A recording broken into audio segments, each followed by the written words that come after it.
Are several other people who are trying to make it here, but we're going to go ahead and start. I know that some people were staying through their workday and then coming afterwards, so hopefully they'll be joining us. My name is Stacy Pfeiffer, and I am in the Department of French and Francophone Studies, and we are a co-sponsor of a year-long lecture series on the Congo, DRC, that will culminate in a conference which will include a cultural evening and with a cultural panel and a day-long conference at the end of March.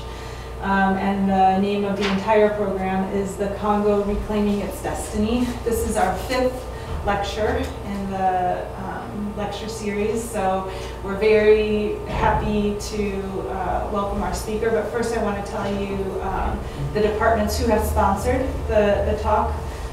So French and Francophone Studies, of course. Also the Department of Anthropology, History, International Affairs, the Office of International Studies, the Department of Political Science, and the School of Literatures, Cultural Studies, and Linguistics. In addition, Congo Nova, of which our speaker is a founding member, a group of young Congolese intellectuals and activists striving for the edification of the Congo DRC, has co-sponsored, and the Center for Research on the Congo, and it seems like I was going to say Friends of the Congo? Friends of the Congo? They haven't co-sponsored. Okay. So anyway, this afternoon we're very happy to welcome Emmanuel Bouya, who comes to us from Boston College. As I said, he is a founding member of the group Congo Nova, who has an online journal as well. So if you Google Congo Nova, you can access their journal. They put out a monthly journal of articles about issues related to everything in the Congo, all domains of life in the Congo, economics, politics, philosophy, etc. So, and you can access it for free. So he is a founding member, but he is also, among other things, a Jesuit priest, a PhD candidate in philosophy at Boston College, where his dissertation research is focused on the United States foreign policy in Congo. So that should be actually quite fascinating. And we're waiting with bated breath for the product. Emmanuel has a master's degree in social ethics at the School of Theology and Ministry in Brighton. And in 2007, until 2007, I'm sorry, he was a human rights activist, a parish priest assistant, and a professor of philosophy at the Grand Séminaire de Mureça and Institut Supérieur de Philosophie Isidore Bancaja, je dis bien, in Bukavu, and Grand Séminaire de Boma in the DRC. And he is also a member of the editorial board of Telema, Congolese Jesuit Journal of Theology. So please help me welcome our speaker, Emmanuel Bouya. Thank you very much.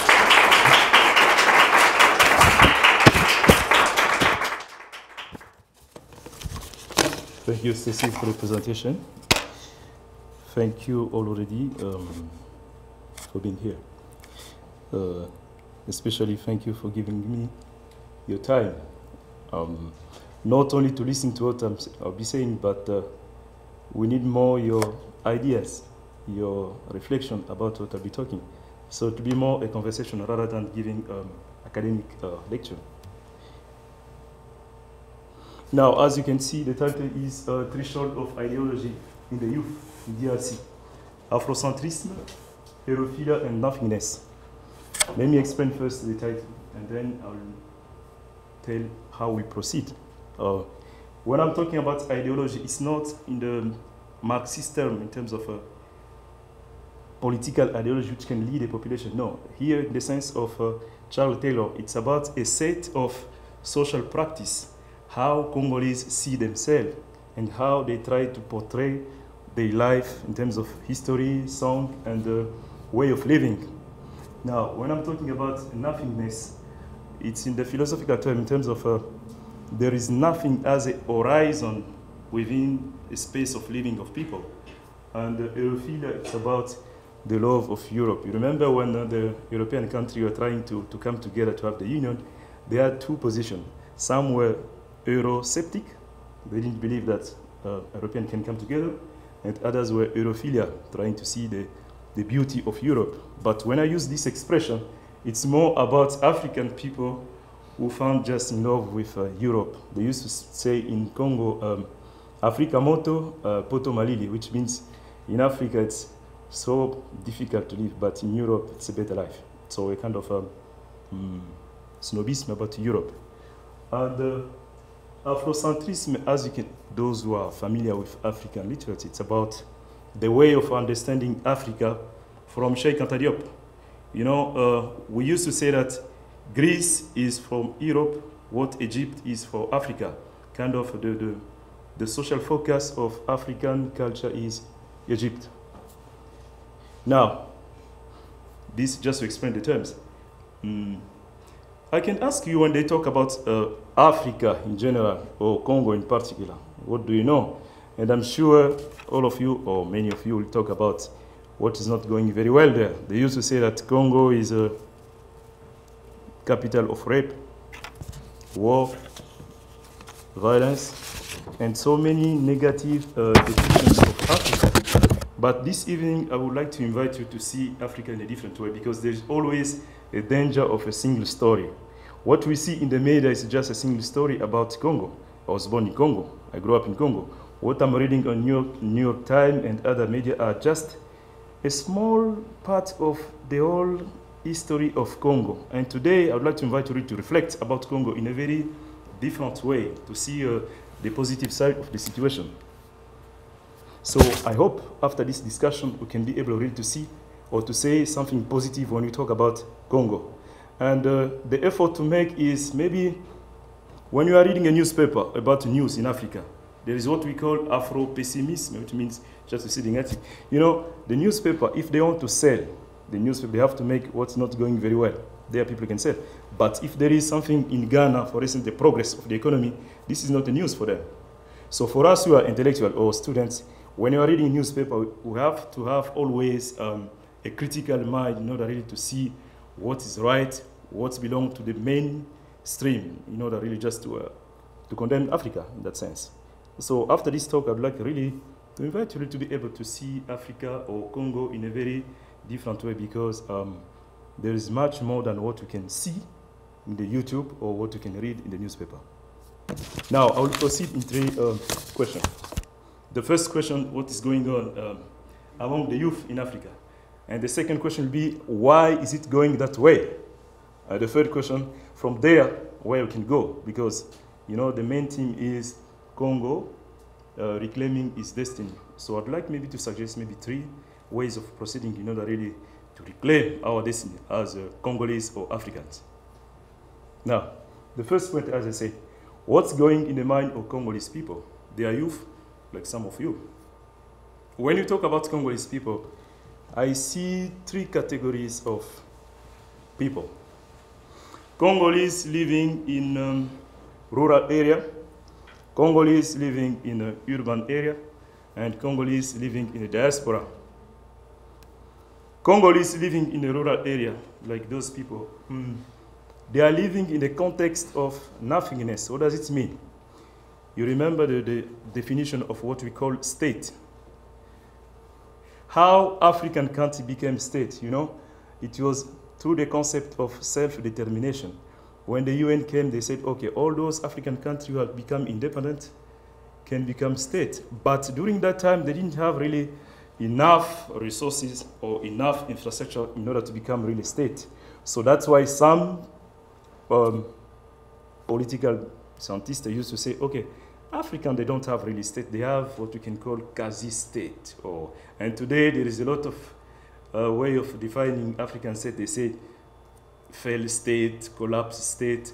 In the case of DRC, I think we still have some difficulty really to be really state. That's why in the rural area, people don't have really the necessary infrastructure to be in a country as such.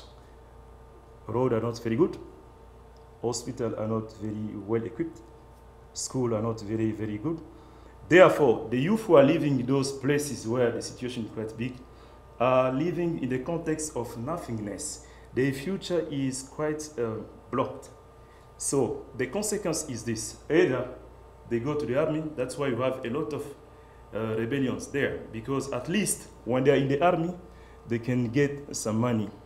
Or if they can't go to the army, they will go to a mining zone where they can try to dig and to get some gold, diamond, and then to sell them and to have something. But in any case, for them, this is not really a very good life they are living. It's a kind of life without future. They don't know what will be the future, and they are trying really to survive. So when you ask about really the ideology of those people who live in the rural area, it's the ideology of nothingness, no horizon, no positive situation. That's why many of them, the consequence is what? To leave the rural area and to go living to town or the city. That's where the second category of people are. Now, Aerophilia, those youth people, not only in Congo, but in many countries in Africa, you know, the connection between tradition and modernity. In Congo, those who are in town, they are very well fascinated by Western culture. When I'm talking Western culture, mostly about music, technology, and science. When they are in town, they go to school, they study, they finish to study. But since the situation is not very, very good in Africa, they don't have job, therefore they watch TV. And when they watch TV, as I can say, TV is kind of a brainwash machine. All they can see is just how Europe is so beautiful with those ships, and then music has a lot of influence in their mind. This man, his name is Papa Wemba. Papa Wemba has a very special ideology in terms of for the youth. The way he explained Europe, telling them that in Africa there is no future. Only if you go to Europe, there everything is free. Free education, free job, free everything is better. That's why Europe is a paradise. But Africa is just hell for them. So the youth, at least in Kinshasa and in many special cities, live with this idea that Europe is the best, Africa is not good. Once again, you can see a kind of living out from village to town, and from town we are just dreaming to Europe. Always it's kind of mentality of getting out of Africa because the situation in Africa is not very good.